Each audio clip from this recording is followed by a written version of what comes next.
I'm life and business coach Samantha Siffring, and this is the Badass Mother Podcast, where we talk inspiration and real life tips to rewrite the rules of motherhood and build a life you love while raising kids. Hello, mamas. How are you? Welcome to episode 44 of the Badass Mother Podcast. I am really excited for today's episode. It started as one episode, and I've actually decided to break this up into 3. So I'm super excited. But before that, happy April! I am really curious how your first quarter of the year has gone, what plans you're making for the second quarter, and curious if you make quarterly goals. I did not used to make quarterly goals, but it is something that one of my coaches really believes in, looking at setting a goal for your year and then splitting it up into 4 quarters and then splitting each quarter up into the 3 months in it. So I love to break that down. I am on target for kind of my first goal, but I am a little behind on my big goal, the big goal that I'm working for this year. So I'm feeling great because I am on track for a 6-figure year, but I'm not on track for the multiple 6-figure year that I am working towards. So it's kind of like part of me is feeling amazing, like, oh my gosh, this is happening. I'm doing amazing work and loving it and very profitable. So that's fantastic. And the other part of me is like, ooh, how am I going to get to this goal? So I am feeling that in between. And I'm sure a lot of you can relate to that in between of so proud of where you are right now, but also feeling the stretching and feeling the growing towards what's to come. So if that is you, this is just the beginning. We are 1 quarter of the way through this year. You still have 3 quarters. And what I have always experienced in my business is that it just ramps up over the course of the year. That as I grow, my business grows, and I don't really worry about cyclical stuff. I really think about how can I rise to the challenge? How can I take responsibility to keep growing and to have my business keep growing? So I invite you to think about that as well as you think about the rest of the year and what is possible for you as you grow throughout the rest of the year, and to really let yourself think that this is just the beginning and there is so much more to come. All right, so today's topic is toxic words to erase from your vocabulary. And like I said, I was going to do 3 different toxic words, but I've decided I'm going to do a series of 3 episodes. So today I'm just talking about one of those toxic words. And today I'm talking about should. And I'm going to talk about it from 2 perspectives. One is shoulds with ourselves, and the other is shoulds with other people. And before I dive into this too much, I wanted to talk a little bit about why I decided to do a series on toxic words. So as you know, before I was a business coach, I was a life coach. And through the years of life coaching, I noticed that there was a lot of different words and phrases that my clients used that were hurting them in some way or holding them back from reaching their goals and moving forward and having the happy and healthy lives that they wanted. A lot of times these words were disempowering. Sometimes they were just negative and just made them feel terrible. Sometimes they were keeping them stuck. So I have always kind of reflected on what those different words and phrases are just in general in our lives. So this is not even business specific today. This one is going to be kind of a personal thing, although you can also apply it to business. And I think should is a great place to start. So, first, I'm going to talk about shoulds with ourselves. So, there is a very, very coachy phrase out there: stop shoulding on yourself. And I think that it's kind of funny. I love seeing a client's reaction to hearing that phrase for the first time and realizing in that instant how toxic it can be to put all of these shoulds on yourself. So I think it's first really good to just recognize how often you are using the word should when you're talking about yourself. I should do this, I should do that. Yeah, I know I should. It never feels good to say that, and it actually doesn't change our behavior at all. I see should as a way that we beat ourselves up and essentially are saying, I'm not good enough. Saying should towards ourselves doesn't serve a useful purpose at all. And it kind of is one of those phrases that feels like it is useful or feels like it is productive in some way, but it really isn't. It just makes us feel bad. And I think should is a way of indicating that there's something that you feel you have to do, but you aren't doing it for whatever reason. So I think when you find yourself tempted to use that word, you should remember that it's an indicator, kind of like a check engine light, that there's something that you feel you need to do, but you aren't doing it. So there's kind of two questions to answer when you find yourself tempted to say should. And the first one is kind of around, is this something that I actually need to do? And then why am I not doing it? So you want to first kind of dive into why you aren't doing something. So I typically find when my clients are resisting doing something, I ask them if they actually want to do it. So the first reason that we're kind of resisting is that we don't want to do it. The other reason that we'll resist doing something is that we don't have a strong relationship with ourselves. So this will also go hand in hand with the amount of self-confidence you do or do not have, the amount of trust you do or do not have with yourself. So first, you'll want to find out if you want to do it, and then if you do indeed want to do it, then you'll want to figure out why you haven't been doing it. So this is what you need to do. If you have discovered the reason you're not doing it is because you simply don't want to. So I think you'll first want to ask yourself why you think you should do it, and also let go of all of your judgment towards yourself. Really suspend all of your judgment and ask yourself, why do I think that I should do this? Why do I think this is necessary? Why do I think I need to do this? And from there, you can kind of assess what to do next. So like I said, I ask this question of my clients a lot. Is this something that you really need to do? Why do you think it's something you need to do? Do you want to do it?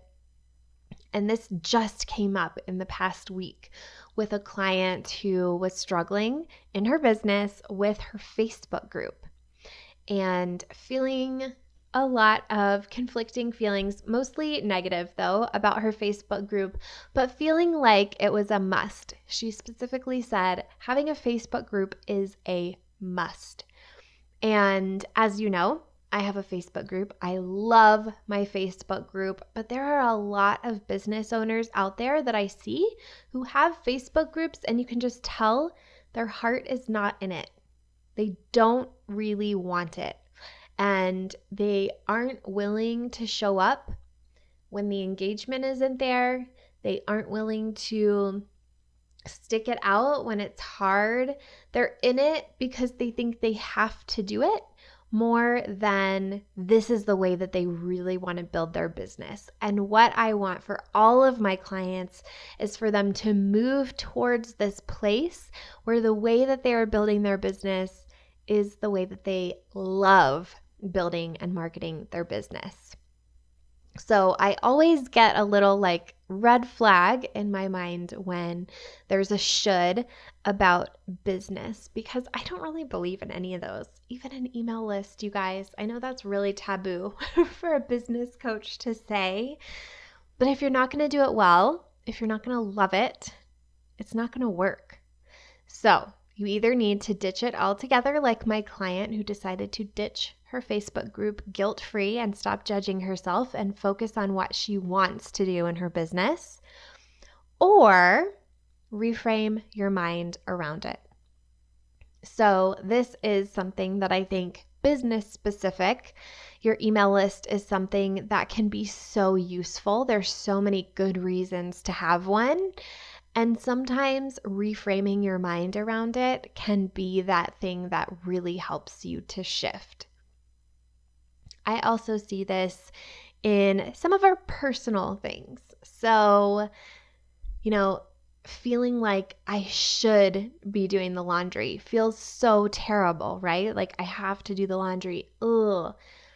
There's a lot of different ways to look at this. So first of all, you can say, well, I don't have to do the laundry. We can rewear dirty clothes. We can throw away all of our clothes when they're dirty and buy new. We can hire a laundry service. There's a lot of ways to answer that question. They may not be answers you love, in which case it's time to reframe your mind around it. So maybe you decide to just have gratitude. Wow, I have a lot of really nice and amazing clothes. I get to wear different outfits every day of the week. And I have running water and electricity and this very fancy washer and dryer in my house that I get to do laundry whenever I want and whenever I need, and I don't have to leave the house or go down to the river and wash it or go to the laundromat or whatever. It is very much a third world problem to have to do the laundry in our house, in our fancy appliances. So sometimes it's something we need to ditch altogether. Sometimes we need to reframe our mind around whatever the thing that we don't want to do is. So just as a quick review, when you have shoulds with yourself, instead of using them as a weapon against yourself to feel terrible, to judge yourself, and to not actually make any progress, because remember, when we tell ourselves that we should do something, we feel bad, but our behavior doesn't actually change, so it's not useful. What to do instead is first to stop judging yourself, to ditch the things that you don't want to do or reframe them, and then for the things that you do want to do, but you're not following through, to really think about your relationship with yourself, make plans to do the thing, put it in your calendar, and then follow through on those things that are important to you as if it was an appointment with somebody else. So when I have it written down in my calendar to record my podcast, even if I don't feel like it, even though I love recording my podcast, sometimes I don't want to sit down and do it. When it is written down in my calendar, I have the opportunity to show up and honor that commitment to myself and to all of you as if I would, sit down and meet my client or go to the doctor's appointment that I scheduled or whatever it is. I take it just as seriously as other appointments and really honor that commitment. Same with when I schedule a walk or when I schedule movement and exercise into my calendar. You have to prioritize it in the same way that you would any other appointment. This is the number one secret to confidence, self-confidence, is to set appointments with yourself and follow through on them. So I really, really encourage you, when you find yourself shoulding on yourself, to question it, decide if you need to ditch it or reframe it, and then for the things that you're just dragging your feet on, prioritize them. Get them in the calendar. And I have other episodes on this about getting things done and following through and all of that. And you should absolutely listen to those because I go into much more detail.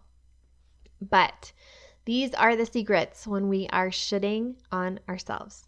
So let's shift a little bit and talk about our shoulds with other people, because I think there's two sides to the should question. So that first one is when we're telling ourselves that we should do things. The other is when we have expectations about what other people should be doing. First of all, vocalizing our shoulds to other people. So telling somebody, you should do this, you should do that. Have you ever in your life had somebody tell you that you should do something and then your life changed? You decided, yeah, that's right. Oh my gosh, I had no idea. And then you do it. Has that ever happened? I don't think that has ever happened for me, especially when it was unsolicited.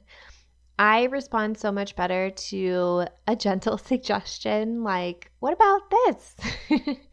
Or somebody really empowering me to make my own choice. That is what I strive to do as a coach. Sometimes there are moments where it's like, this is the thing that you need to do, just this. But most of the time, I am really helping my clients to find their own answers because I know that is the most empowering place. Just getting the answer spoon-fed to us is usually not what causes transformation. Being led to a place where we discover the answer for ourselves is so much more empowering. And I think that's true whether you're a coach working with a client, whether you're a parent, parenting and disciplining your child, or whether you are just talking to a friend or a family member or, your partner or whatever. So really be conscious of when you are vocalizing shoulds to other people and really question, is this useful? Is this going to serve them? Is this just me kind of running my mouth? Sometimes, often, I think, we have shoulds for other people that we are not vocalizing. So we think that we're doing a great job. We're not telling people what they should do, but we have that held inside, and it actually makes us feel really bad. So we are causing our own suffering when we think others should be doing something other than what they are currently doing, because we are fighting with reality. So the reality is they're doing what they're doing, and us having some mental rules for them. Brooke Castillo calls this a manual, like we have a manual for them of how they should act, and if they would just act that way, we could feel a lot better. We have these shoulds about how they should behave and these expectations about how they should be doing things. And even if we're not vocalizing them, we are feeling terrible when they are not doing them. We are fighting with what is true. We are fighting with reality. We are denying reality. We're trying to change reality. All of these things cause suffering. When we have shoulds for other people, we are often delegating responsibility for our feelings to that person. We are expecting that person to make us feel a certain way by them behaving in a certain way. This is not fair. This is not useful. And it's also not going to work. And it makes us miserable because the only person who can make you feel a certain way is yourself with your own thoughts. So does this mean that we can't have expectations for other people or that we have to be a doormat to whatever behavior? No. But what we need to understand is that our feelings come from our thoughts. And this doesn't mean that we can't also have a boundary with a consequence. And this is about our own behavior. The boundary is not about controlling somebody else or making them act in a certain way or even making them wrong for being the way they are. It's just about what we are willing to tolerate, what we are willing to be around, and what we will do if something happens that is not how we want it to be. So we don't have to feel terrible. We can feel empowered and enforce our boundary. We need to set those boundaries, understanding that they are going to act however they're going to act, and the only person we can control is ourselves. I think sometimes we have boundaries for other people and we think the whole point of setting a boundary is to control their behavior. If I set this boundary, they're going to act in a different way, so then I can feel better. And that's just not how it works. How this works is that you set a boundary. When they hit it or when they cross it, you respond in a certain way. You protect your emotions. You get to choose how you feel. Not that we need to feel amazing, not that we need to feel total enjoyment of when people cross our boundary, but we do need to understand that that's coming from a thought we're thinking.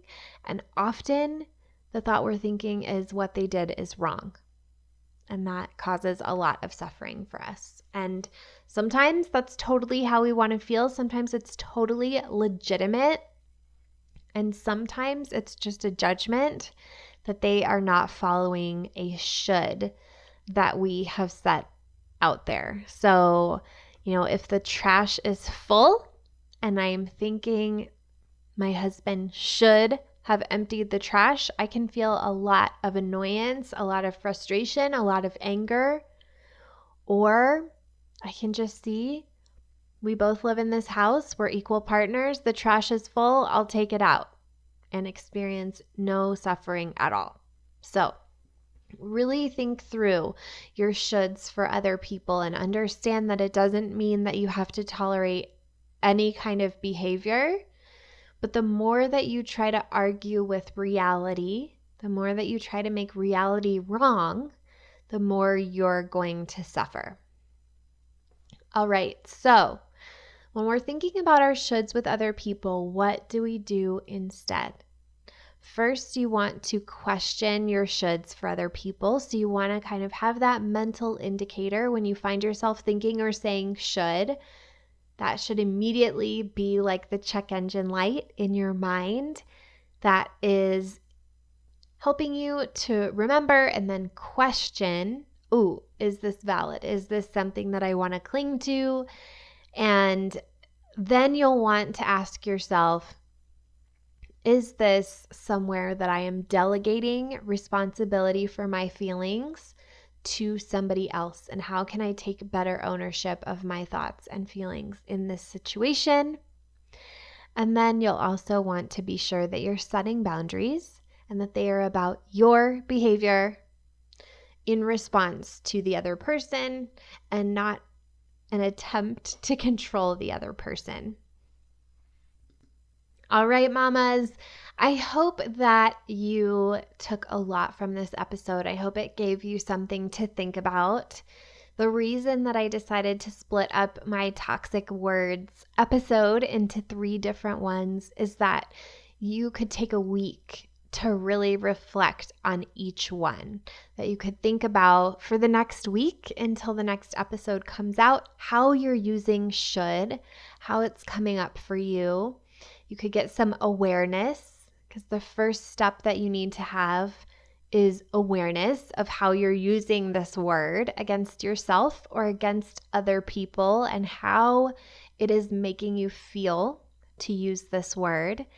And then to start to make some conscious shifts in how you're using this word. And if you're using this word, and really allow yourself to explore some other ways of being, to let go of some expectations of yourself, to really focus on what is important to you, to really honor your values and honor yourself and the commitments you make to yourself, to let go of your expectations of how other people should be behaving, to really take responsibility and ownership for your thoughts and your feelings, and to have really strong and confident boundaries with other people that are more about your behavior than theirs.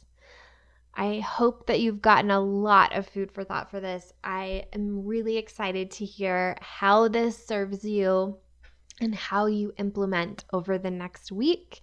And I would love to have you join me over in my Facebook group, Online Business Building Mamas. I would love to have you pop in there, comment on the post for this episode, and let me know what you thought, what you implemented, what you learned. And if you love this podcast, I would also really appreciate if you would just quickly rate and review wherever you are listening. I have heard that this really helps other people to find the podcast. So I would appreciate it so much if you would just take a few moments to rate and review wherever you listen. All right, everybody, I hope you have an amazing rest of your week, and I will talk to you next time.